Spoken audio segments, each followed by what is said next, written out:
오늘은 단지파의 이야기를 좀 해보도록 하겠습니다. 본문 1절에 보면은 단지파는 다른 지파와는 달리 기업을 분배받지 못하고 거주할 땅을 구하는 중이다 라고 이렇게 말씀하고 있습니다. 당시 상황을 좀 말씀드리면 여호수아는 이렇게 가나안 정복이 어느 정도 이렇게 진척이 되니까 각 지파들 수장들에게 명령했습니다. 너희가 지금 이 정복 사업을 수행하면서 다 돌아봤지 않는가? 이제 너희가 원하는 땅의 그 모양을 그려오라 이렇게 얘기했습니다. 그러니까 각 지파의 수장들을 불러놓고 너희들이 갖고 싶은 땅, 이 가나안 안에서 그 땅을 그림으로 그려와라 이렇게 얘기를 했습니다. 그리고 각 지파는 믿음의 분량에 따라서 그 자기가 원하는 땅의 그림을, 쉽게 얘기해서 지도죠. 지도를 이렇게 그려가지고 온 것입니다. 여호수아는 그 믿음대로 갖고 온 지도를 보면서 각 지파별로 축복하면서 그 땅을 분배를 다 해주었습니다. 여기서 여호수아가 분배해준 이 가나안 땅은 그 땅이 아무것도 없는 그냥 몸만 들어가서 탁 살면 되는 그렇게 무주공산인 그런 땅이 아니었습니다. 그 땅은 가나안 민족들이 당시 철기 문화를 꽃피우면서 살고 있었던 가나안 칠족 속에 살고 있었던 그런 땅이었죠. 그 각 지파는 실력대로 그리고 믿음의 분량대로 그 땅을 전쟁을 통해서 취하도록 되어 있었습니다. 그리고 그 땅의 아모리 족속을 완벽하게 제압하지 못했을 경우에 어떤 지파는 가나안 지파와 같이 공존했고 어떤 지파는 형제 지파와 함께 연합해서 혼자는 힘이 부족하니까 연합해서 가나안 땅, 자기에게 주어진 땅을 뺏었습니다. 그래서 가나안 족속을 몰아냈죠. 단지파도 그때 예외 없이 여호수아로부터 땅을 분배받았습니다. 그런데 그들은 땅을 분배받고서 성실하게 전쟁을 하지 않았습니다. 오히려 소극적인 믿음으로 말미암아 가나안 족속에게 밀려서 산속으로 숨어 들어가게 되었죠. 그래서 소라와 에스디올 이 산지에 가가지고 숨어 살게 되었습니다. 깊은 산중이니까 농사가 됩니까? 목축업이 제대로 됩니까? 제한적이었죠. 그러니까 쓸만한 땅이 없으니까는 소득이 변변치 않죠. 그러니까 고통스러울 수밖에 없었습니다. 곧 단지파 여기저기에서 불만이 막 터져 나오는 것이죠. 여호수아가 땅을 분배해 주었잖아. 우리도 다른 지파처럼 나가서 싸워야지. 왜 우리는 여기 숨어 있는 거야? 또 다른 사람은 야 죽고 싶어? 너 가나안 족속 거기 철병거를 갖고 있는 강력한 민족이야. 그냥 가만히 있는 게 최고야. 그럼 딴 곳이라도 알아봐야지. 여기서 이렇게 굶어 죽을 수는 없잖아. 막 이랬다고요. 그러니까 단지파 내에서도 이 의견 일치를 이루지 못하니까 이런 와중에 일부의 단지파 사람들은 이 자기에게 분배된 그 땅을 이탈해가지고 다른 곳을 찾고자 했습니다. 그들이 바로 오늘 본문에 나오는 단지파 사람들입니다. 먼저 단지파 사람들은요, 용맹한 사람 5명을 뽑아가지고 북쪽으로 정탐을 보냈습니다. 야, 웬만한 좀 괜찮은 땅 좀 알아봐. 이렇게. 도중에 그들은 북쪽의 에브라임 산지를 지나다가 미가의 집에 유숙하게 되었습니다. 지난주에 말씀드렸던 그 미가의 집이에요. 워낙 부자이고 눈에 띄는 집안이다 보니 거기에 머문 것 같습니다. 그곳에서 머물다가 집안에 이 신당이 있는 것을 보고 깜짝 놀랐습니다. 집안에 신당이 있다니. 가뜩이나 제사장까지 있지 않습니까? 그래서 제사장에게 물었습니다.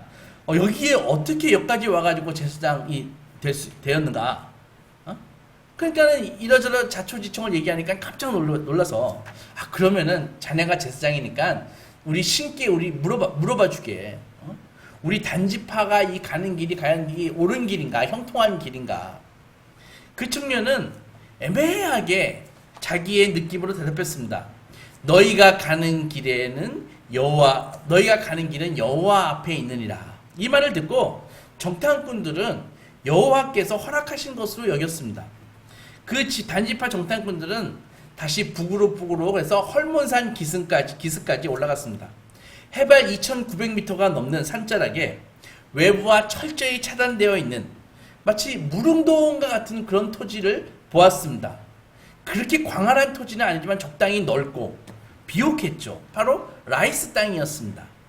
이 라이스 사람들은 외부의 침입 없이 비옥한 토지에서 농사를 짓고 무역을 하면서 아주 모든 것이 풍족한 그런 부유한 생활을 하고 있었습니다. 와, 시돈 사람보다도 더 부자들이네. 시돈 사람은 당시 이 지중해 무역을 통해서 막대한 부를 축적했던 그런 사람들이죠. 그 시돈 사람보다도 더 부자들이네. 라이스의 전쟁이 없었으므로 사람들도 순해 보였고 특별히 군대도 없는 것 같았습니다. 정탐꾼들은 더 이상 다른 곳을 볼 필요도 없다고 생각했습니다. 이곳이다. 결정하고 다시 본거지로 복귀했습니다. 전쟁을 위한 결단은 빨랐습니다. 600명의 단지파 전사들을 모았죠. 무장을 시키고 다시 북으로 라이스로 우리 진격했습니다. 예루살렘 근처의 기럇 여아림을 거쳐가지고 미가가 살고 있는 에브라임 산지까지 행군합니다. 전에 정탐했던 그 5명의 그 정탐꾼들은 미가의 집을 가리키면서 얘기했습니다. 저기 저 큰 집 보이지? 저게 미간의 집일세. 그 집 주인이 그 집에 가면 자기 그 집 안에 신당이 다 있네. 거기에 가면은 신상과 드라빔, 제사장까지 다 있어. 우리가 내 말이 무슨 말인지 알지? 우리가 어떻게 해야 할 바를 너희들이 알지? 이렇게 얘기를 했다고요. 그래서 600명의 그 병력이 미가의 집을 팍 에워싸고 정탐꾼들은 미가의 집에 주저없이 들어가가지고 도둑질을 하기 시작합니다. 마치 미가는 외출 중이었던 것 같습니다. 신상, 드라빔, 에보 탁 치는 대로 갖고 나오다가 제사장 청년이 한마디 하는 거죠. 이게 무슨 짓입니까? 제사장 청년이 놀라서 물으니까 정탐꾼 중 한 사람이 입을 막습니다. 조용히 해. 지금부터 내가 하는 말 잘 들어. 너 우리와 함께 가자. 응? 네가 우리의 제사장이 되라. 네가 여기서 쓰던 드라빔, 신상, 에보 다 그대로 있어. 생각해봐. 너 이 미가라는 이 조그만 한 집안의 제사장이 되는 것과 우리 이스라엘의 이 한 지파의 제사장이 되는 것 어느 게 좋을 것 같아? 우리한테 와. 대우 엄청나게 잘해줄게. 딱 그랬다고요. 그러니까 별 고민도 없이 알겠어요. 같이 가시죠. 그 제사장 청년은 단지파를 그냥 그 자리에서 그냥 따라가 버립니다. 신상 드라빔 뿐 아니라 단지파는 미가의 집에서 어린아이들, 다 노예로 쓸 거 아닙니까? 어린아이들, 비싼 물건들, 가축들 다 약탈해 갔습니다. 잠시 후에 미가가 집에 돌아와 보니 집안이 초토화돼 있죠.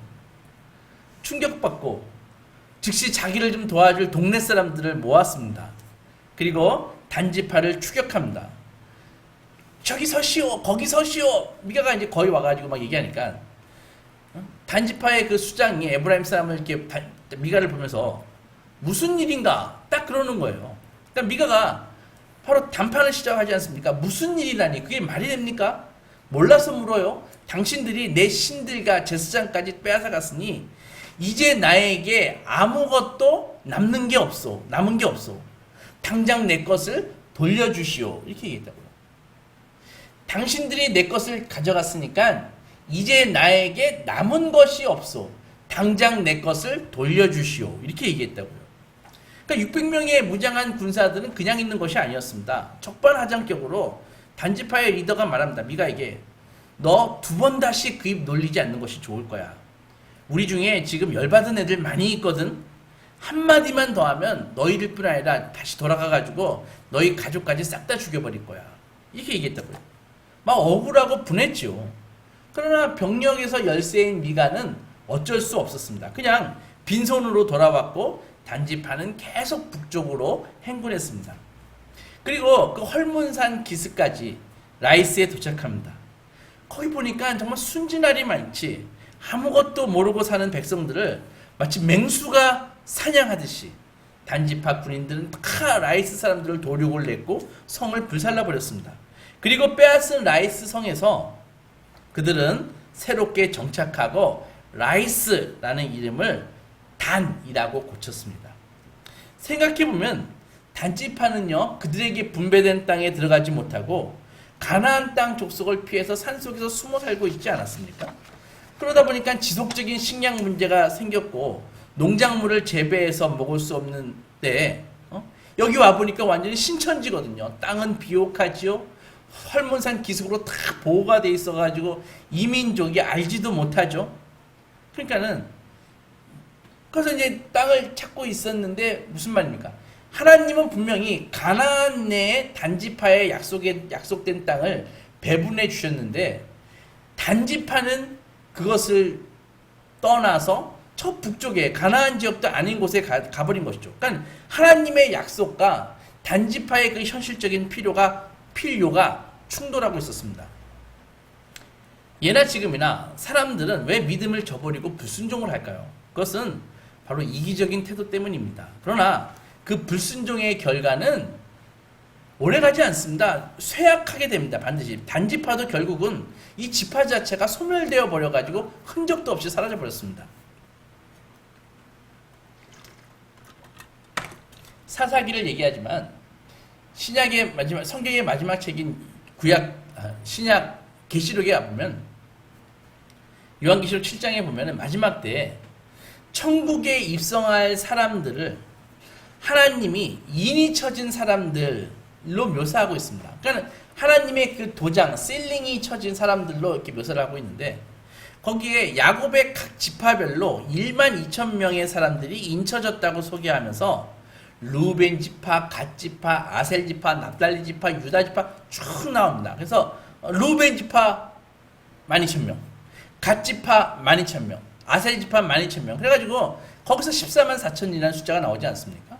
근데 그 지파에 살펴보면은 단지파가 없어요. 단지파가 찾아보세요. 계시록 7장 가가지고요. 단지파가 없습니다. 그러니까 이 천국에 들어간 이스라엘 지파 중에서 단지파가 없는 것입니다. 그러니까 천국 백성 중에 단지파는 없어요. 그러니까 단지파가 미가가 똑같습니다. 그들은 하나님께 순종하지 않았기 때문에 안식이 없이 소외되는 이 천국에서 소외되는 저주를 받게 되는 것이죠. 그러니까 눈에 보이는 우상을 숭배했기에 하나님의 말씀은 철저히 무시했습니다. 이미 하나님은 단지파가 살아야 할 곳을 이미 정해주셨지 않습니까? 그것은 단지파에게 주신 하나님의 분깃이라고요. 하나님의 유업이라고요. 유업, 분깃. 그러나 그들은 하나님이 주신 분깃을 버렸습니다. 왜? 하찮게 보이니까. 자기가 지금 원하는 것이 아니니까. 그러니까는 미가의 신전에서 레위인 제사장에게 대신에 가나안 땅 말고 다른 곳을 좀 갖고 싶은데 그래도 괜찮아? 한번 물어봐 줄래? 이렇게 얘기하는 것이죠. 그러니까 단지파의 눈에는 하나님이 주신 그 분깃은 자기에게 주신 그 분깃은 하찮게 보였고 가치 없어 보이고 다른 것은 더 가치 있게 다른 것에 더 눈이 더 팔려 있는 것입니다. 그 우상의 신전에서 일하는 그 레위인이 받은 응답, 그 레위인은 그냥 자기 느낌을 얘기한 것 뿐인데 그것에 확신을 얻고 하나님을 의지할 필요 없이 자기들만의 힘으로 차지할 수 있는 좋은 땅을 발견한 것입니다. 이런 그들에게 하나님이 필요할까요? 단의 그 무장한 병력 600명은 그 땅을 차지하러 약속의 땅을 버리고 북쪽으로 가버립니다. 도중에 미가의 집에 들렸고요. 단지파는 미가의 신전을 그들이 이주할 새 땅으로 가져가면 그 신전 보니까 너무 좋아가지고 야 이거 통째로 뜯어가자. 그래가지고 그 신전을 약탈하고 재산을 약탈하는 도중에 레위인이 항변하니까 너 한 사람 집에 제사장 할래? 이스라엘 한 지파의 제사장 할래? 이렇게 꼬셔가지고 너 우리 쫓아와라. 내가 대우 더 잘해줄게. 하면서 이 젊은이를 데려갔습니다. 그는 흡족한 마음으로 단지파를 따라 나셨죠. 이 레위인을 한번 살펴봅시다. 이 레위인은 사실은 하나님을 섬기는 것이 아니라 자기 자신을 섬기는 것입니다. 그는 누구라도 자기에게 돈을 주면 섬기고 사람들이 듣고 싶어하는 말을 하고 또 매력적인 것이 생기면 주저없이 이걸 옮겨갑니다. 그러니까 그가 하는 결정의 그 조건은 심플합니다. 자기에게 이익이 되는가 결정합니다. 자기에게 이익이 좀 약한가 없는가 결정하지 않습니다. 그러나 그가 그런 결정을 계속 할 때마다 그는 결정은 그를 주님으로부터 멀어지는 것입니다. 처음에 그는 베들레헴의 유다의 유다의 가장 하나님을 잘 섬기는 그 지파 속에 있는 레위인이었지 않습니까? 거기서 떠나가지고 북쪽의 에브라임으로 가는 것이죠. 우상 숭배가 있는 에브라임에서도 한 가정의 제사장 할래, 한 지파의 제사장 할래 하니까는 두말 없이 한 지파가 낫지, 더 크기가 사이즈가 큰데 하면서 쫓아가는 것이죠. 안타깝습니다. 우리 주위에서도 흔하게 볼 수 있는 모습 아닙니까? 자기의 이익을 위해서 하나님으로부터 멀어지는 결정을 하는 이런 사람들 말입니다. 그 레위인은 약속의 땅 유다의 베들레헴 출신인데 영광스러운 레위인이었었는데 북쪽으로 가고 미간의 집으로 옮겨가고 결국은 단지파를 따라서 라이스로 옮겨가 버렸습니다. 그것은 하나님이 이스라엘 백성에게 주신 이 땅을 벗어나는 것이죠. 거기서 그는 천국에 결코 이르지 못할 그 지파를 위해서 일했습니다. 자기의 꿈과 욕망을 쫓아 살면서 높은 자리에 올라갔지만 하나님이 택한 백성 중 한 지파 전체의 예배를 운영했지만 하지만 그 예배는 커다란 예배, 규모가 큰 예배일지는 몰라도 공허한 예배였죠. 자기를 높여주는 그냥 신을 섬기는 것이었죠. 그래서 미가와 단지파가 드렸던 예배는 사실은 똑같은 것입니다. 단지파의 군사들이 미가의 것을 약탈하고 라이스로 막 진격할 때 미가와 그의 이웃들이 추격해서 싸우려고 했습니다. 이때 미가의 말이 기억납니까? 24절에 내가 만든 신들과 제사장을 빼앗아 갔으니 이제 내게 오히려 남은 것이 무엇이냐라고 했습니다. 그러니까 미가와 그의 집안은 지난주에도 말씀드렸다시피 아주 부자 아니었습니까? 그의 어머니가 은 1100세겔, 한 사람 연봉의 100배가 넘는 자산을 갖고 있었습니다. 그것뿐이겠습니까? 그러나 미가가 가진 모든 것은 다 빼앗길 수 있는 것입니다. 생각해 보세요. 미간의 집안이 부자예요. 신상이 있고 드라빔이 있고 에봇이 있습니다. 그런데 미가가 가진 것들을 잘 살펴보면은 다 남들이 빼앗을 수 있는 것입니다. 그러니까 그에게는 그것밖에 없는 거예요. 그러니까 성경은 이런 사람을 빈곤한 자라고 얘기합니다. 왜? 갖고 있는 것이 다 소멸성입니다. 누군가 다 앗아갈 수 있는 것만 갖고 있는 것입니다. 그러니까 그 사람이 가치를 느끼고 있는 것은 다 누군가가 빼앗을 수 있는 것만 갖고 있는 것이죠. 미가는 자신의 축복을 위해서 신당을 집안에 만들고 우상, 에봇, 레위인까지 다 갖추어졌습니다. 그러나 그가 정말 믿고 의지했던 것들이 그 단지파에 의해서 다 빼앗아졌지 않습니까? 그러니까 미가는 그것들을 찾고자 했지만은 자기가 그의 축복의 기반을 송두리째 앗아간 자들이 자신보다 강하다는 것을 알고 그냥 돌아와 버리는 것이죠. 무엇입니까? 우리가 원하는 것은, 많은 사람들이 원하는 것은 결국 다른 사람에게서 다 빼앗김을 받을 수 있는 것들을 원한다는 것이죠. 그러나 성경이 얘기하는 것은 내가 너에게 주는 것은 세상이 알지도 못하고 세상이 관심도 없는 내가 주는 그 평안은 그런 것이다라고 하나님을 말씀하시지 않습니까? 그런 것입니다. 결국 스스로 만든 종교는 실망을 줍니다. 우리가 무엇을 우리의 신으로 삼든지 그것이 돈이든 권력이든 인간관계든 심지어 성경의 하나님을 편집한 인간 버전의 하나님이든 간에 우리를 구원해 줄 수 없는 것입니다. 여러분들 직업을 신으로 삼아 보십시오. 그 직업을 신으로 삼았을 때 그것이 실력이든 인간관계든 더 뛰어난 누군가에 의해서 곧 우리의 길이 막히는 것을 경험하게 되실 것입니다. 외모요? 시간 지나 보십시오. 정말 이 세월이라는 게 얼마나 강력한지 어떠한 아름다운 외모도 지킬 수 없는 것입니다. 주말 연속국에서 생선 장사를 하는 그 여배우가 젊었을 때 얼마나 인기 있는 요즘 말로 여신이었는지 아십니까? 그러니까 무엇을 신으로 삼든지 간에 결국 죽음이 모든 거짓 신들을 다 제거해 버린다는 것이죠. 전에 말씀드렸습니다. 모든 사람은 하나님을 예배하든 그렇지 않든 모든 사람은 다 예배자라고 말씀드렸습니다. 문제는 누구를 예배해서 우리 존재의 의미와 목적을 찾는가, 그리고 누구를 무엇을 예배해서 축복을 얻느냐입니다. 생각해 보십시오. 여러분들은 누구를 예배하십니까? 만일 우리의 예배의 대상이 하나님이 아니라면, 그래서 누군가가 그것을 빼앗아 간다면 우리는 미가처럼 울부짖을 수밖에 없다는 것이죠. 네가 내 신을 가져갔어. 나에게 남은 것이 없네. 나는 더 이상 가진 게 없어. 나는 어디로 가야 돼? 나 어떻게? 참된 신을 예배하지 않는다면 이렇게 절망하게 된다는 것입니다.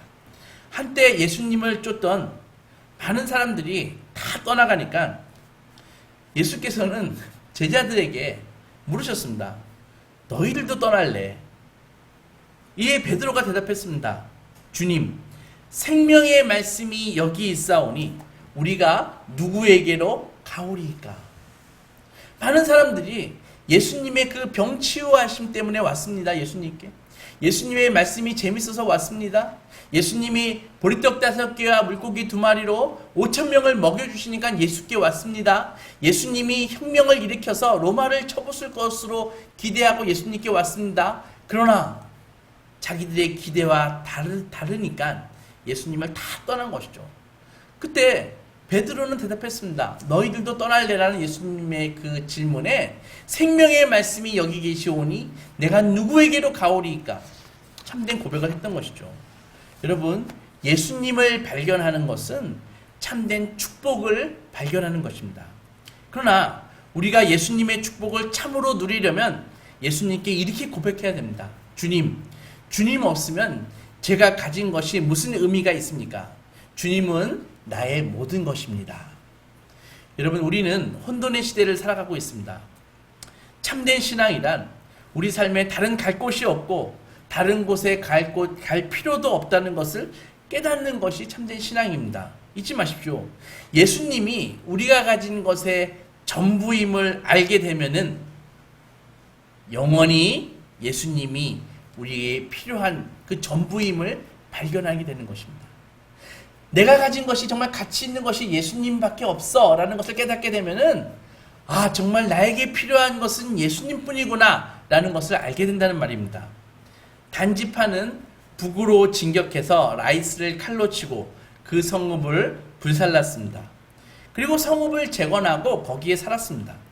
그리고 그곳의 이름을 라이스에서, 원래 라이스였는데 자기 지파의 이름인 단으로 불렀습니다. 그러나 여전히 그곳의 이름은 라이스입니다. 왜냐하면은 그것은 단지파의 유업에 속한 땅이 아니기 때문입니다. 이 지파는 하나님의 백성, 그 12지파 중에 하나님의 백성 이스라엘 중에 태어났지만 이제는 하나님이 주신 그 약속의 땅을 벗어나 버렸고 더 이상 하나님의 말씀에 귀 기울이지 않고 하나님이 명령하신 것에 완전히 어긋나는 방법으로 하나님을 편집해서 예배합니다. 오늘 본문의 마지막에서 기가 막힌 이야기가 나옵니다. 지금까지 이 레위인이 앞에 장, 긴 장 아닙니까? 이 앞에 장에서부터 지금까지 이 레위인의 이름이 나오지 않았습니다. 그런데 30절에서 이 레위인이 누구인지 우리에게 가르쳐주고 있습니다. 단자손이 자기들을 위하여 그 새긴 신상을 세웠고 모세의 손자요 게르솜의 아들인 요나단과 그의 자손은 단지파의 제사장이 되어 그 땅 백성이 사로잡히는 날까지 이르렀더라. 이 젊은이의 이름이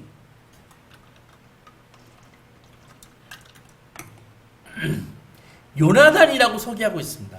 그가 모세의 손자고 게르솜의 아들이다 라고 명확하게 나와 있습니다. 그러니까 우상을 세우고 그 제사장이 된 인물이 모세의 손자라는 것이죠. 충격이죠. 그의 할아버지가 누구입니까? 출애굽의 주역이고 하나님의 율법을 하나님과 직접 대면해서 시내산에서 받아온 위대한 하나님의 종인데 그 모세의 그 손자는 무엇입니까? 우상을 섬기는 신전의 제사장이 된다는 것이죠. 그래서 한 지파를 영적으로 완전히 타락시키는 역할을 하는 것이죠. 여러분, 하나님은 손자가 없다라는 말이 있습니다. 모든 사람은 하나님을 개인적으로 만나야지 가문에 의해서 자동적으로 하나님을 만나게 되는 것이 아니라는 것입니다. 가문에 의해서 자동적으로 하나님과 관계가 형성되는 것이 아니라는 것입니다. 요즘과 같은 팬데믹 시대에 더욱 절실히 깨닫습니다. 믿음이라는 것이 정말 소중한 선물이구나. 그리고 나에게 복음을 전해준 그 부모님과 어릴 적 교회가 정말로 소중하고 감사하구나 라는 것을 깨닫습니다. 위대한 선지자 모세의 손자도 천국 백성이 되지 못하는 판국에 정말 우리는 지금 이 시간에 하나님께 예배드리고 있는 하나님의 백성으로서 예배자로 서고 있다는 것이 얼마나 감사한지 아십니까? 많은 사람들이 이런저런 이유를 대면서 팬데믹이다 뭐나 하면서 예배의 자리를 떠나고 있는 이때에 그래도 믿음 지키면서 곧 언제 끝날지는 모르겠지만 결국은 이 어려운 가운데서도 소망 가운데 예배자로 서 있다는 것은 정말 귀한 것입니다. 모세의 손자 요나단과 그의 아들들은 우상숭배적인 사역을 계속해서 명목상 주를 예배하지만 하나님이 받으실 수 없는 예배를, 하나님이 결코 받지 않으신 예배를 드리고 있었습니다. 솔로몬 시대 이후 이스라엘이 북이스라엘과 남유다로 쫙 갈라지지 않습니까? 그때 이 라이스, 이 단은 북이스라엘 우상숭배의 본산지가 되어버립니다. 이 우상숭배가 영원히 계속될까요? 하나님이 그대로 이걸 놔두실까요? 하나님은 그 땅 백성이 사로잡히는 날까지만 그들의 우상숭배를 허락하실 것임을 말씀하셨습니다. 북이스라엘 우상숭배의 본거지인 단은 후에 아수르에 의해서 철저하게 파괴됩니다.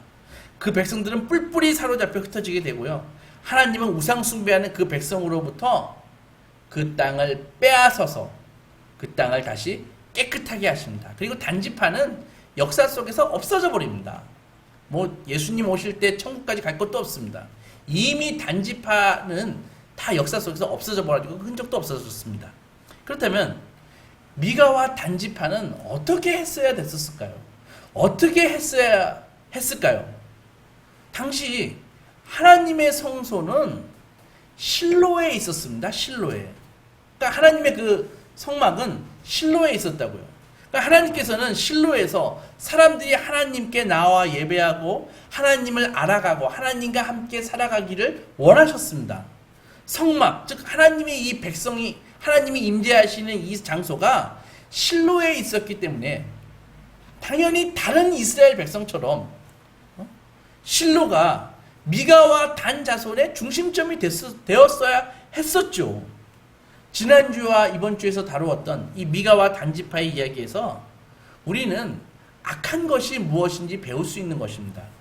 대부분 사람들은 악에 대해서 단편적인 이해를 하고 있습니다. 무슨 말인가 하면 사람들은요, 악을 막 발작적이고 잔인하고 사악한 모습으로 그리는데 대부분의 사람들은요, 악은 사람들을 엄청나게 사악하거나 폭력적으로 만들지 않습니다. 오히려 죄는 우리를 공허하게 만드는 경향이 있습니다.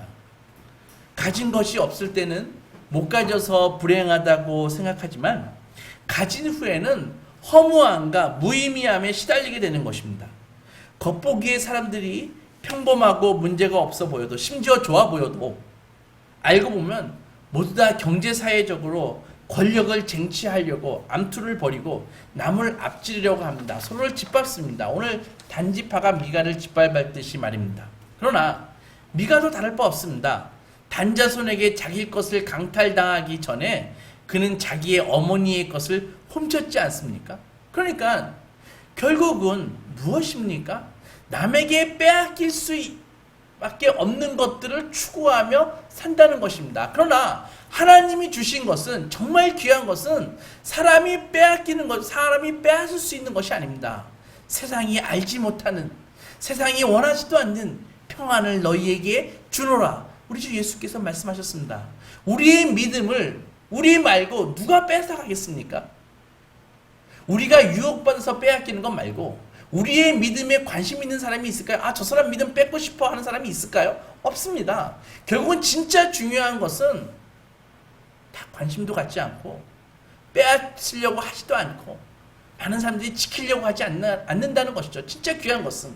그러나 많은 사람들이 정말 남에게 빼앗길 수밖에 없는 것, 죽으면 끝나는 것, 그런 거 붙잡으려고 지금도 정말 귀한 것을 훼손하면서 살고 있는 것입니다. 이게 미가의 죄고 이게 단지파의 죄입니다. 그 결과가 무엇입니까? 허무하게 된다는 것이죠. 스스로 본인들은 이성을 갖고 합리적인 선택을 하면서 살고 있다고 생각할지 모르지만 사실은 그들은 스스로 무엇인가를 자기가 자발적으로 선택하고 있는 것이 아니라 권력과 이익에 대한 욕망, 두려움과 분노에 쫓기는 삶을 살고 있다는 것이죠. 쫓기는 선택을 하고 있다는 것이죠. 대부분 사람들이 이렇게 평범하고 공허하고 권태로워질 위험에 빠져 있는 것입니다. 자기를 지켜줄 것 같은 우상을 충분히 소유하지 못했기 때문에 불안한 삶을 살고 있는 것이죠. 왜 그럴까요? 그들은 하나님을 자기 입맛대로 편집했기 때문입니다. 절대로 본인들을 책망할 수 없게끔 하나님을 길들였기 때문입니다. 마치 애완동물처럼 말입니다. 사랑하는 소망교회 성도 여러분, 단지파는 그들의 신앙의 중심을 자기들이 폭력으로 쟁취한 라이스에 거기다 두었다고요.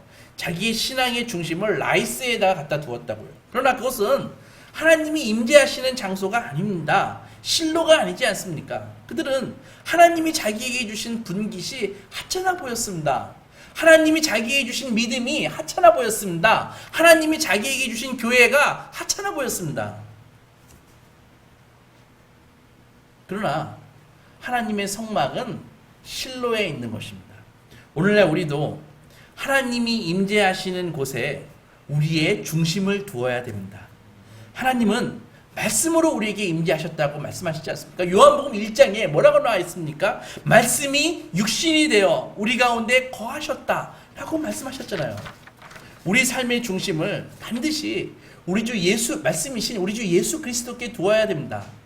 예수님을 하나님을 예배하는 방법으로 삼지 않고 예수님을 하나님과 함께 사는 방법으로 삼지 않으면 누구도 예외 없이 삶의 중심을 자신들이 멋대로 만든 종교나 우상에 두게 되는 것입니다. 그것은 곧 빼앗깁니다. 단지파가 와서 빼앗아갑니다. 미가가 와서 훔쳐갑니다. 그러나 그 우상은 결코 우리를 구원하거나 우리에게 복을 내릴 수 없습니다.